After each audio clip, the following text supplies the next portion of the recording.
Awesome, cool. So yeah, let's do this intro. So thank you all for sticking around while we do intermissions and whatnot.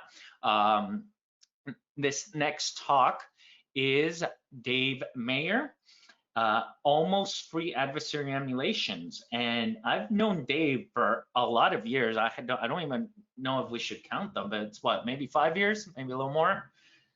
Right around And there. around there, right? And I used to work at an enterprise, and hiring, as you all know, is very, very difficult. I also teach for SANS, and SANS has a number of CTFs, right? A lot of capture the flag events, a lot of challenges. And I saw actually a few people that did very well on these challenges, and Dave was one of them. And I see Doug Stillware there as well. He was another one that just, won Net Wars, won Tournament of Champions, got many different coins, and I of course used that to recruit. And thankfully, Dave was able to move down to South Florida and join our team in the internal red team, and we've been friends ever since. He has multiple years experience at enterprise, but also experience in consulting. So you caught the pre-show banter, right? That balance is so important for a red teamer. And he recently joined GRIMM, and by recently I mean 2 days ago. So congrats on that, Dave. Welcome to the GRIMM family, and thank you for doing a talk in such short notice. Doing a big conference talk 2 days in, I think, is phenomenal. So welcome, and over to you. Thanks, George. So start off a little bit about me. Dave Mayer, just started with GRIMM a couple of days ago. This is day 3 on the job. Been specializing for the past few years in doing red teaming and penetration testing for various different clients. Previously, I was head of red team operations, senior security consultant, and as George said, when we worked together, I was on the red team at one of the global financials that we worked together at. I gave a lot of that insight from the enterprise perspective. So what am I going to be talking about today? I'm going to talk about doing an adversary emulation, and talk to a number of people work internally at an organization. They want to know, how can I do an adversary emulation, a red team? What can I do to get one up and going? Don't have a budget for it. Want to be able to do something and just show some value to the business so that they can get it on the budget perhaps for the next year, or get another company to come in and help them out by doing a red team engagement, or even a penetration test to a certain degree. And what are you looking for when you're doing that? You want to go and test your technology, your people, your processes. You want to verify those controls that you have in place. Do they actually work? This is your process that is on paper. Have you ever gone and tested to make sure that people are actually following the process? Because it can just be one little hole in the process that allows an attacker to get in and gain access to your organization. You want to detect the threats as they're coming at your organization. You don't want to be able to find them after the fact. And later on, say it happened 2-3 months ago, you want to be able to detect things in real time so that you can defend properly against them. Some other things you might want to check: what data can get exfilled out of your company? What is your crown jewels that you have? What's special about it? Why would an attacker want to come after you? And is it something that they're able to actually reach before you're able to detect them within your organization? And if that were to happen, what damage could be done to the organization overall? There could be, depending on your line of business, depending on what they get, it could be severe reputational damage that's done to the organization and long-lasting effects there afterwards. If you start testing these things ahead of time, getting a plan in place, it can help put you out in front of what's actually going to happen to your organization. And you want to test these. You don't want someone else to come in and test your organization for you. You don't want someone coming in, breaching it, getting your data, and pulling it out, siphoning it out, and being left to do the cleanup and incident response. If you spend some time ahead of time going and doing this testing yourself, you won't have to go and do the cleanup, or hopefully you won't have to. You'll be able to have all your detections in place. So as I was saying before, a lot of people that I've talked to in the consulting side, they wanted to find out for internal organizations how they can do this themselves. And there's always the guys that red team engagements are very expensive. You need to get specialized tools. You need people with certain skill sets to go and do all this work. And it's just, it can be done without having to go and hire other companies to come in. yeah, you'll be starting out with some of the more well-detected tools, but you need to build up from what's out there. And just to let you know, I'll go through in this talk a way to go and do a red team engagement. And at the end of this, you'll be walking away being able to do one for less than $100. So you'll be able to do a full adversary emulation red team engagement for less than $100 with all the resources that you need to be able to do it. One thing I cannot harp on enough, though, is always get permission. Yes, you might be internal to your organization, you're on the information security team. You need to get permission from as high up the food chain as you can, whether it be the CIO, the CISO. Get permission to do this ahead of time. You might need to have some discussions about where that data can go, how you're allowed to operate, and get those rules of engagement down on paper. Those are going to be what you live by for this. Maybe you'll be doing this just as you have a couple hours a week in between your other projects and be working on this engagement that way. That's one way that I've worked on it in the past at a smaller company. A couple hours here, a couple hours there, fit it in between other things that I'm working on, and was able to go and get up the penetration testing program running. These are things you can do to drive value on your little pet projects that you might have that might not yet fit into the larger organization scope, but you'll be able to do this and try and bring this to their site and be able to see it and the value that it has. So once you get permission, one of the first things you want to start out doing is getting OSINT. Get as much info you can on your company. What data is out there on the internet about your company? Something I don't see a lot of organizations doing is going out and checking regularly. What data is out there? What's there? What can people discover about my company? If you go out on Shodan, you can go and take a look what servers are there, potentially what services are running on the servers, what hardware is in use, maybe the VPN that's listed is in use is listed. You can go through a lot of those services that are listening and take a look. You can use services or programs like Maltego or Spiderfoot to go and start taking a look what employees work at the company, what data is available.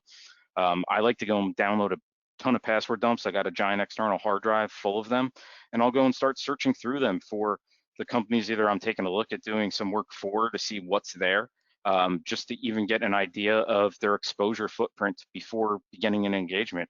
These are things you can do passively and run in the background and then go and take a look at that data once it's finished running and start taking a look at it and digesting it. There's going to be a lot of information there. Google Docs have been great. Go pull things down. If you don't want to hit your organization server directly, which if you're working internally really won't be much of an issue, but on a full red team engagement, you can go and start pulling some documents they might have out there. There might be some important data such as the file share where the document was originally created, who created it, might give you some internal domain names, fully qualified domain, the NetBIOS domain, and those are things that will come in handy for you throughout the engagement as you're working on planning things. So really spend your time. I can't stress it enough, going out and taking a look at all of these. All of them have free trial accounts that you can get. LinkedIn, you can go and start connecting with people. Vincent Yu has a great tool out there called LinkedIn that you can use for searching and scraping through LinkedIn profiles that you're able to view on LinkedIn, and you can use that to go and create a list of users to go and fish. So a lot of great tools here that you can use to go and start culling a lot of the public data that is out there, reduce it down to something that's useful for you as you're working to do that. So once you have your OSINT completed, you're starting to plan, all right, what are we going to do as the exercise here? So for command and control, there's so many to pick from out there. There's a number on the commercial side, Cobalt Strike, Red Team Toolkit, Innuendo is great as well, but there's a number of open source ones, and I started from using open source C2s. Luckily, thank you to George and team for creating the C2 matrix. It's been great. It allows you to go out there now and filter through the C2s of what you want to go and pick. So in this case, here's a screenshot. I went and filtered on price for NA. And I was able to take a look at all the command and controls that are here that are open source and can be used that are not a commercial product. And from when I had started, there used to be back one or two. Now there's, I think it was somewhere up around 40 or so. I had heard George say that 40 different C2s that are available open source to use and be able to use on engagements. There's other data in here as well for what type of callbacks are going to be used, what type of communications there are. Is it HTTP, SMB, what's available? And you can use all of those to filter down and say, all right, this is the right C2 for me. And then you can use that and start moving on with the rest of your engagement at that point. So when you're going to set this up, a couple different tracks you can take for your command and control. You can use a domain, or you can use just an IP address to call back to directly. I typically tend to always go with a C2 domain. I've used a number of different methods over the years. Expireddomains.net is great. It lists everything that's expiring every day, so you can go out, start taking a look at what domains just expired. Are they categorized?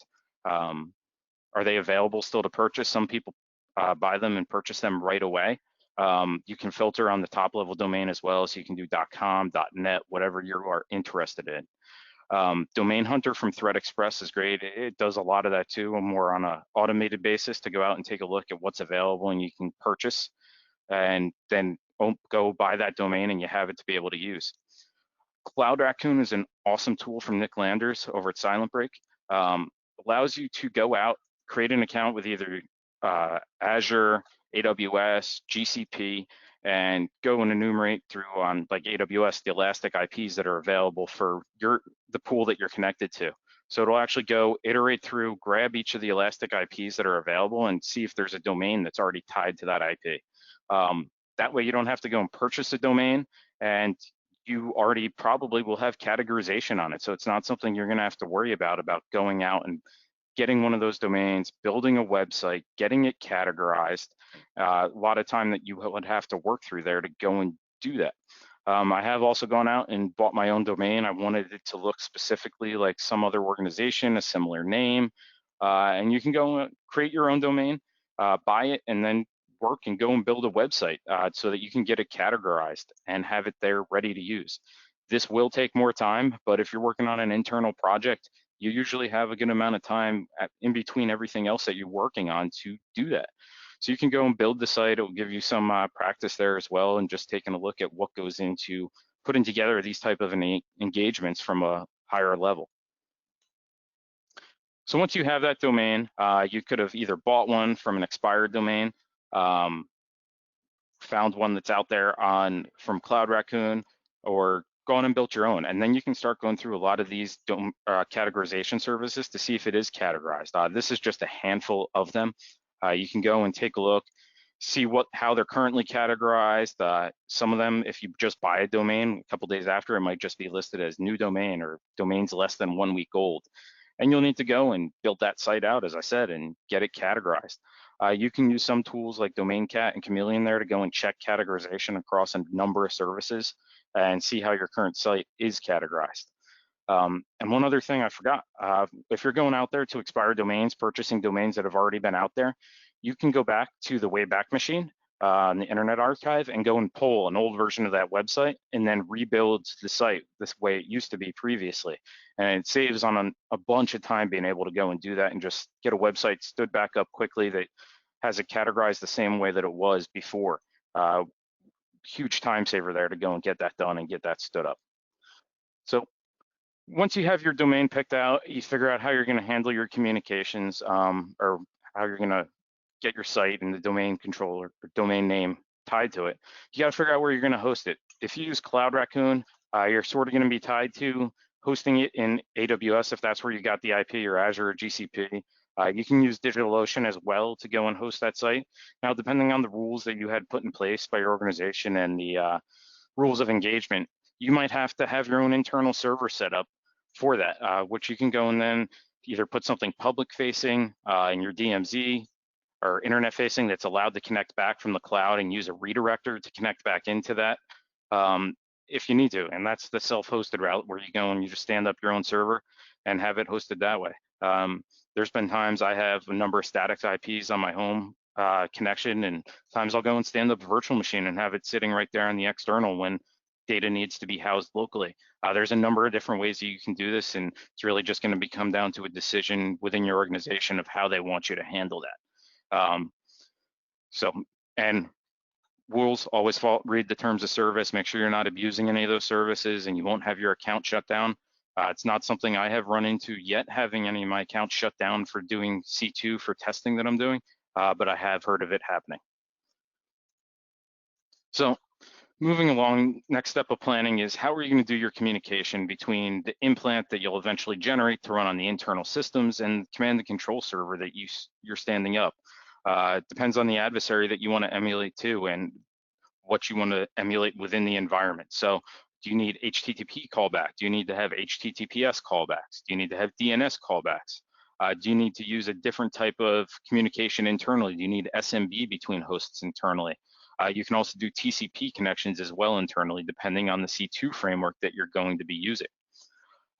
Some other things to take into account as you're building this out and planning things. For domains, or once you have your domain, you'll need to get a certificate if you're going with HTTPS. Are you going to buy a certificate from a commercial enterprise CA out there?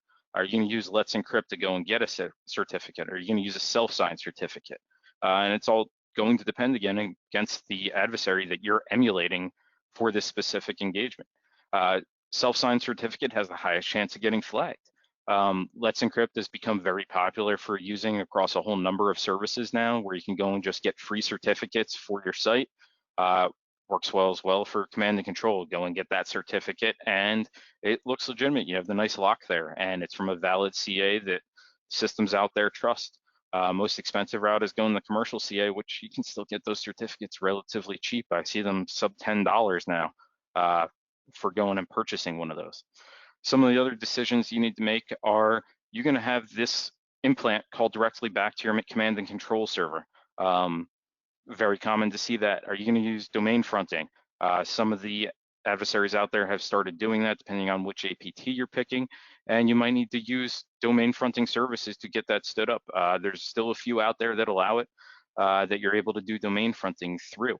So take a look at it. You can also use that traffic redirector if you need to keep your C2 system hosted internally or on known hardware that you control, but you want to go through one of the cloud systems out there to do that. So you need to take a look what best suits what adversary you're trying to go and emulate in this specific instance. Some other things you need to think about as well for your payloads. How are you going to get that payload into the organization? You already have your list of users that you're going to phish.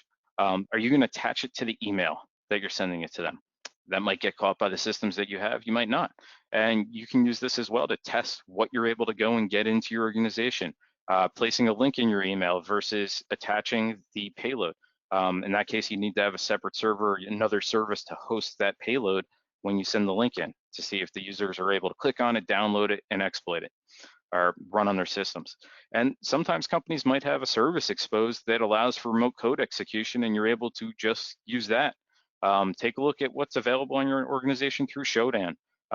Do scans of your external if that's in scope for your engagement. See what's there and take a look at it. This is really a holistic view of your organization from an adversary's perspective of how they might make their way in.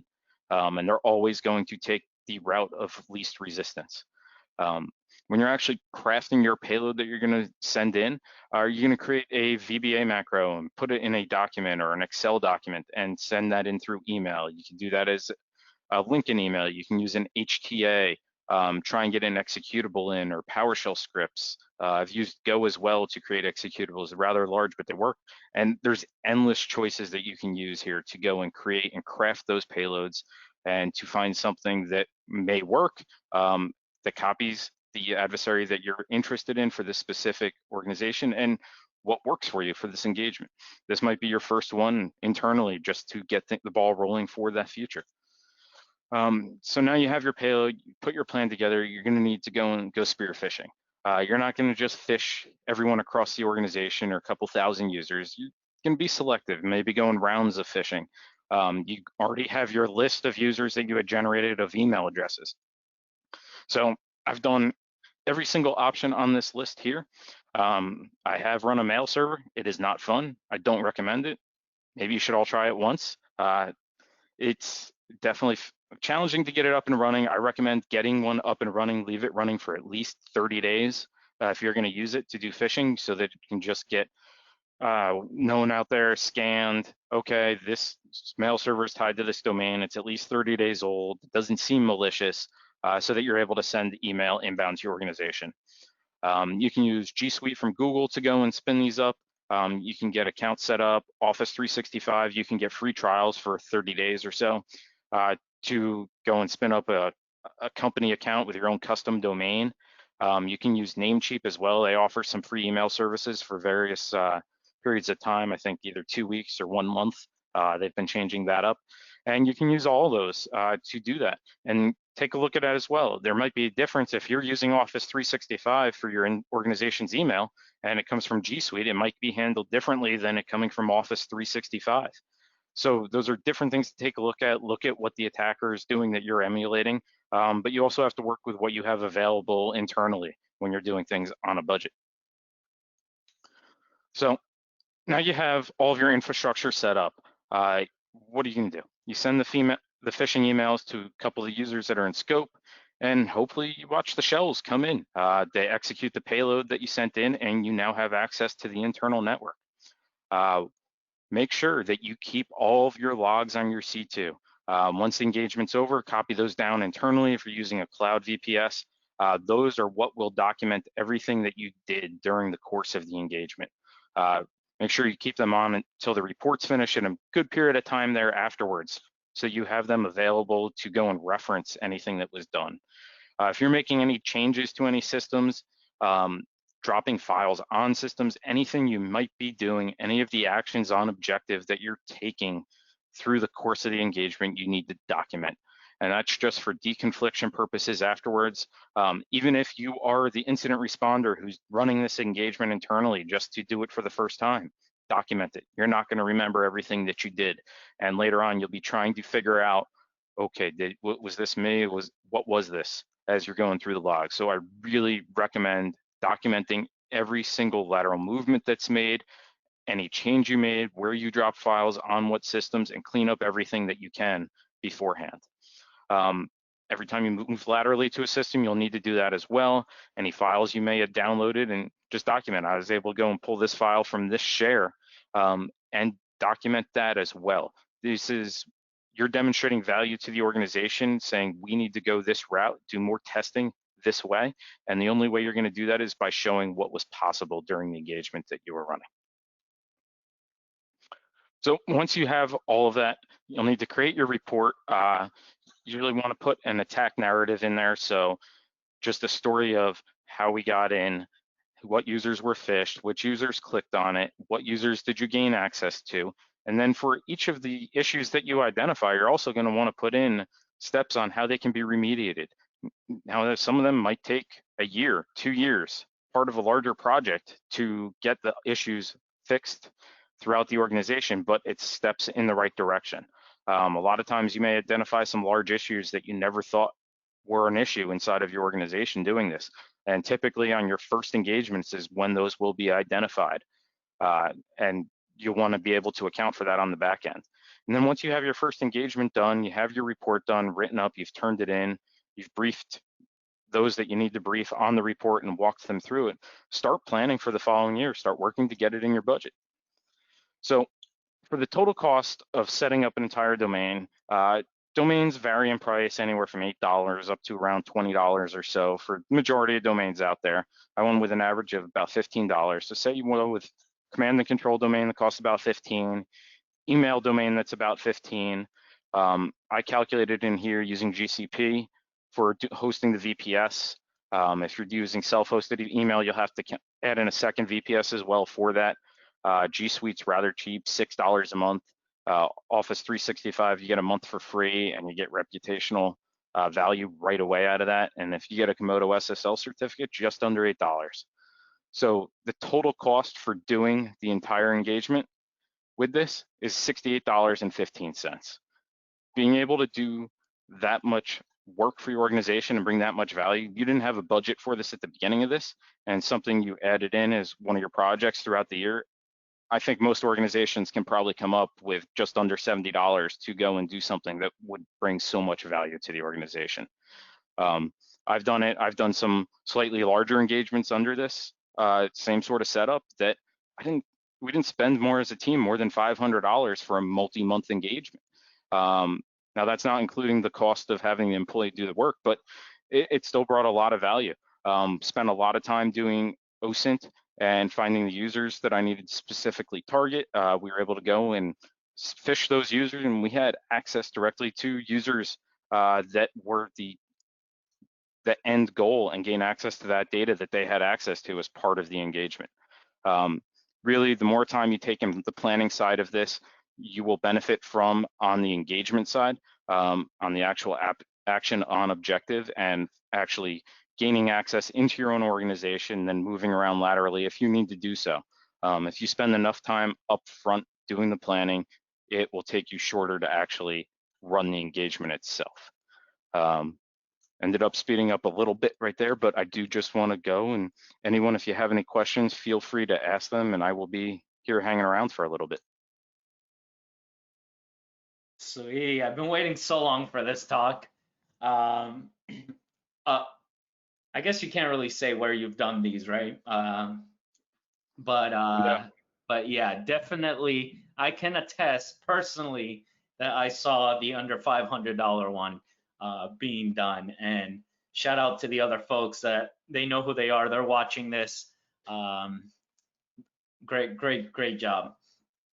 So if you have questions, I see applauses and whatnot here. If you have questions, please go ahead and post them while we wait.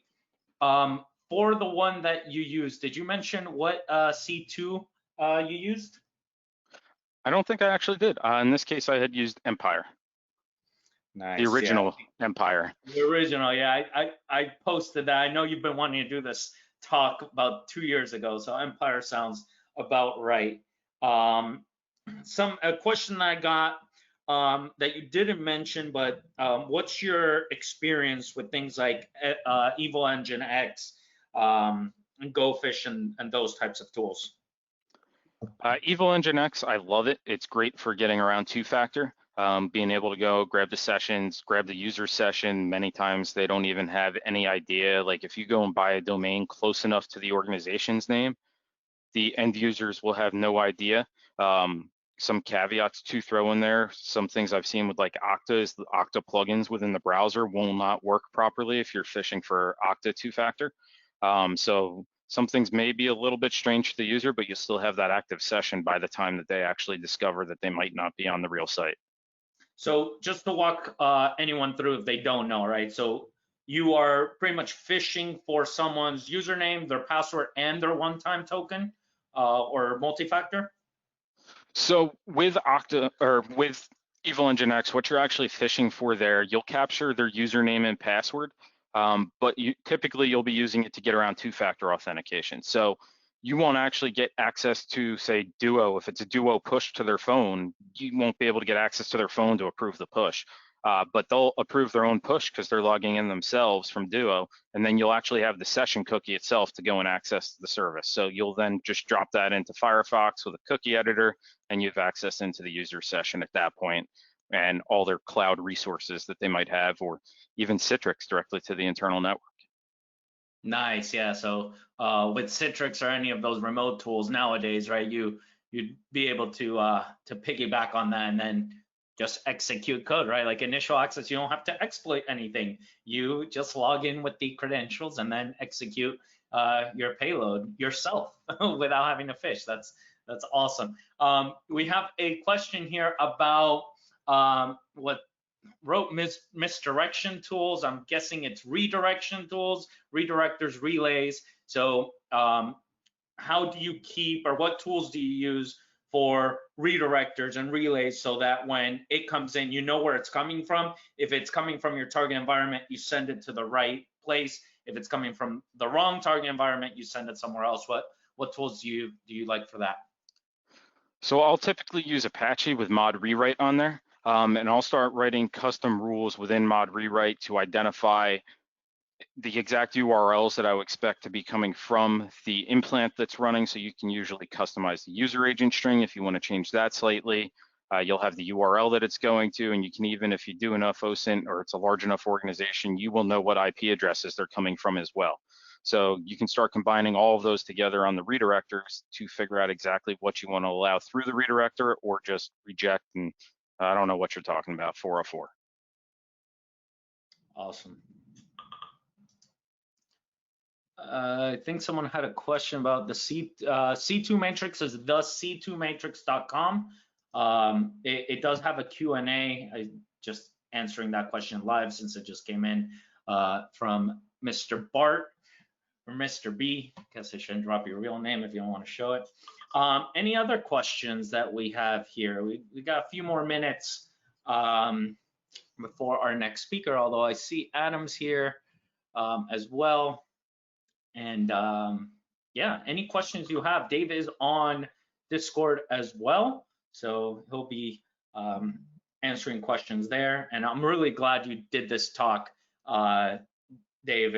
It's been too long since that particular engagement where you did this on the budget. Now, for anyone that's new, right? Obviously, you're not putting into context or you're not calculating, right? Your actual time, right? Obviously, you have over 5 years experience running, operating, and leading a red team. But if someone's new, if they're just getting started, right? Where can they go to kind of play with some of these free tools? I know you mentioned some of it. What would you recommend they start with? Maybe some CTF, although CTFs aren't very red teamy, or just setting up your own lab. What would you say to someone that's new and wants to eventually do this? Best way to start is start with your own lab at home. Get a Linux system up and running that you'll use as your C2 server, and then have your Windows system to be the victim if you're going for Windows environment. Maybe build out a small domain if you have enough resources, or just domain controller and one regular system, and you can start using that. I'll typically build a lab environment of the client or the target environment that I'm going after, depending on what I'm doing, so that I have a lab environment to test things before they're actually executed in production as well. So I'll never stop using labs, but that's one way to start. And then you start with a local lab, then you move to a VPS server to make sure you have your setup correctly, and start progressing down that road. Awesome.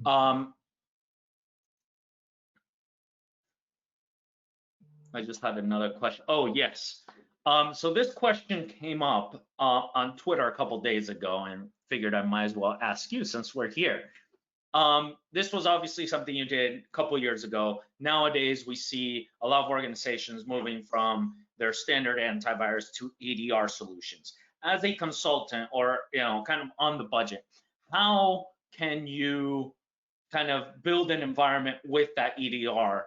Is it as simple, right? Because for antivirus, we have like VirusTotal or things like that, where you can just get the trial of the AV. But how does it work for EDRs? Can anyone just go and get a trial of an EDR, or is it harder? And do you have any ideas on how I can do it, right? Imagine I want to play with Sentinel or with Defender ATP or something like that. How would I go about that? So for some of them, it's possible to get into your lab environment. You might be able to find some vendors out there that do reselling of managed EDR.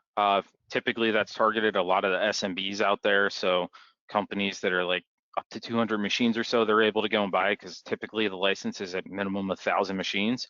But those still are hard to find. So a lot of them, it's wait till you're doing a pen test into an environment like that, or if you have enough money to drop for a lab, signing up for a full license to be able to get that going running in a lab. That's definitely one of the challenges I even have, is getting all of the various EDRs, antiviruses into a lab because of the minimum licensing requirements that they have. Awesome. Well, thank you so much, Dave, for your time. Thank you for finally doing this talk. I love the GRIMM logo here on the top right associated with your name now. Congrats again with your new role. Look forward to working with you, and welcome to the GRIMM family. Thank you. And I will be on the Red Team happy hour later on. Awesome, sweet. All right, well, we're glad that in true Florida weather, we had this crazy thunderstorm during the talk, and now that thunderstorm is gone and the sun is out. Very typical here, but obviously it happened right during the talk. Thankfully, we did not lose any the power or anything like that.